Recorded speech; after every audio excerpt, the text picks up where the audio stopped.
Am I the a-hole for getting my job back to get out of taking care of my husband's autistic niece?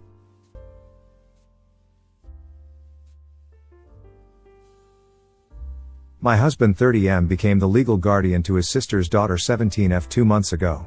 She lost her single mom last year. My in-laws took her in, but they were too old. That was when my husband became her legal guardian despite my concerns. He told me that he would take care of her completely. We got married a year ago after 15 years of dating. I had a very successful career in a very physically and mentally demanding field. I had to travel a lot. We wanted to start a family and I agreed to be a stay-at-home mom. I quit my job few months into the marriage when I got pregnant. Sadly, I had a miscarriage. Then his sister died and everything is on hold. In the meantime, I took a part-time job in a related field which allows remote work so that I am not bored out of my mind. My Sil was a nurse. She quit her job to take care of her daughter full-time. Her daughter has a variety of issues including nonverbal autism, a series of development disorder like dyslexia and severe sensory issues. My husband says that he does most of the work. But he doesn't. Since I am working from home part-time, most of the caretaking falls to me. She gets angry and has meltdowns all the time. She doesn't like the food I make and most of the time she ends up throwing food at the floor or at me.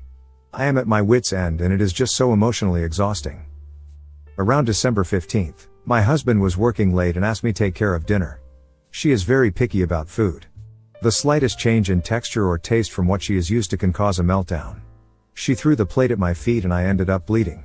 At that point, I called my husband and asked him to be home ASAP. He said he wouldn't be able to. I went up to my room and told him I am not dealing with this anymore. He came hours later and she was still crying. He was absolutely furious at me. He called me heartless and irresponsible. I told him I have had enough of both of their ungrateful behavior and told him that I am going to my mom's and I wouldn't be back until New Year's. He panicked and tried to apologize, but I left. He called me every day asking me to come back. I finally came back and he told me that my stunt had forced him to all available leaves to stay home with her. He told me that he was glad I was back. I told him that I contacted my former company and got my old job back and it starts next Monday. It is in office and requires a lot of travel. He asked me who was supposed to stay at home as she cannot be left alone. He has no more leaves and full-time caretakers are too expensive. I told him he promised to take care of everything when he became her guardian and that it was his problem. As you can guess, my family supports me and his family thinks I am being extremely selfish. So I am asking judgment from impartial strangers. Am I the a-hole in this situation? Update to am I the a-hole for getting a job to get out of taking care of my husband's autistic niece? Update to am I the a-hole for getting a job to get out of taking care of my husband's autistic niece? Lot of people were messaging me for an update. So, here goes. I wish I could say things got better. My husband took a few days off to interview special needs nanny, caretakers. He ended up finding a good and experienced person to take on the job. He hired her for 9 to 6 during weekdays. One day, she ended up saying she cannot make it for a couple of days due to an emergency. My husband had a meeting he couldn't miss and asked me to look after his niece for the day. I refused and he took my car keys while I was getting ready and left before I noticed so that I could not go to work. I grew up with a narcissistic, gaslighting father who did stuff like this all the time. I told him to come back in 1 hour or I will call CPS and once they get there, I will call a cab and get to work. He ended up driving back and this turned into a big fight and I told him that if he does it again, I will walk out and never look back. He apologized and said that he was just desperate. The worst happened 2 weeks ago. I needed to travel for a couple of weeks for work and I could not find my passport. I am a very organized person and I knew that I did not misplace it. I ended up calling the non-emergency helpline. They ransacked the house and found the passports hidden in his gym bag. It is a crime to steal passports and they asked me if I wanted to press charges. I said no. Another fight. He told me that he needed me at home that weekend due to a social welfare visit and he knew that I would not stay even if he had asked me. I kicked them both out of my house and I told him I would call the police if he came near me again. My house is a premarital asset. Thank God for that. I told him that I would be filing for divorce. The welfare visit turned into shit as neither of them were living there when the worker showed up and the social worker also knew about the recent call to the non-emergency helpline. So, all in all, she was not impressed with our bullshit. He came by 2 days ago. He told me that ended up moving in with his parents. They own and live in a small 2-bedroom apartment. That doesn't qualify according to welfare norms. He ended up asking me for another chance. He asked if I would consider letting him and niece stay until they figure it out or she would have to go to state's care. He told me that there is no way he can afford rent and a carer and begged me. I told him that I could never forgive what he did. He knew my past with my father and he still went ahead and did it. He suggested they could move in and we can work on this at couples counseling. I told him that I could never trust him again and that it was over. He asked me if he could get his parents to take in the niece or even relinquished her care to the state. If I would give him another chance. I think months of worth of anger burst that day.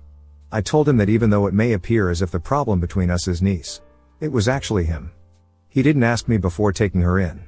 He did nothing to help. He waved my concerns away whenever I felt burnt out. He took on a responsibility without consulting me and dumped everything on me. He chose to take my keys. He chose to hide my passport. I told him things may have been different. Him, niece and I may have adapted and become a family if he hadn't made the wrong choice. At my expense. At every turn. I told him to get out of my house. It was over and I never want to see any of them ever again. I still don't know if what I am doing is right or wrong. I know people wanted some sort of happy ending. But it is what it is. I still have not started the divorce proceedings yet, but I will soon. For now, I am taking a break as it had been a very emotional and draining couple of weeks.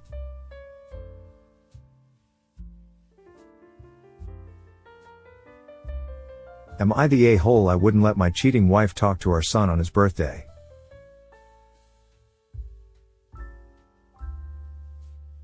At the end of April 2021 I found out my wife of almost 11 years had been having an affair with a man that she works with.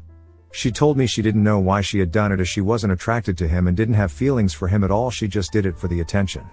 I forgave her almost immediately as I truly felt she was the love of my life and my soulmate. 2 weeks after I found out about the affair she admitted to me that she had been falling out of love with me for a few months but didn't know why and didn't think there was anything that could be done to bring her feelings for me back, so she asked for a divorce. Over the next few months I lost 30 pounds due to anxiety and depression and lack of sleep. My wife started dating the man she cheated on me with and promptly informed our 4 young kids about her relationship. I asked her not to talk about her boyfriend in front of our kids yet since I didn't feel it was appropriate this early into our divorce process, and it was clear that my 10 and 11-year-old children were uncomfortable with the situation.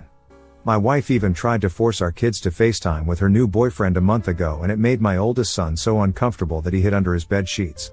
I asked her to not expose the kids to him anymore for at least 4 to 6 months and that she can enjoy her time with him but to leave the kids out of it. This week was our youngest son's 6th birthday and I had reluctantly asked if she wanted to get together as a family to celebrate as it was my custodial night with the kids and I wanted to be nice. We had agreed to meet up and to keep things civil. The night before the party my wife FaceTimed my kids while she was at her new boyfriend's house, which made me sick to my stomach and made my kids visibly uncomfortable, so after the call I texted her and told her I didn't think it was a good idea to get together for the party anymore because of how anxious I knew I would be around her and I didn't want to say or do anything in front of our kids that I might regret. She was very upset about this because she wanted to be able to see our son on his birthday, to which I responded by telling her divorce sucks. And if you wanted to see and speak to our kids every day, that she shouldn't have cheated and asked to end the marriage. I also informed her that I do not want her calling our kids on their days with me anymore as it's my court-appointed time, and since my son's birthday fell on my night this meant that I didn't want her to call him. I said if our son asked to call her I would let him, but he never did.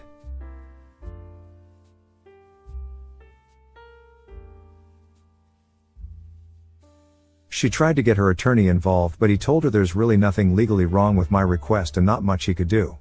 Needless to say, she didn't get to talk to him or see him on his birthday because of her actions. Am I the asshole in this situation? Thank you for watching. If you enjoy my video, please subscribe and leave like.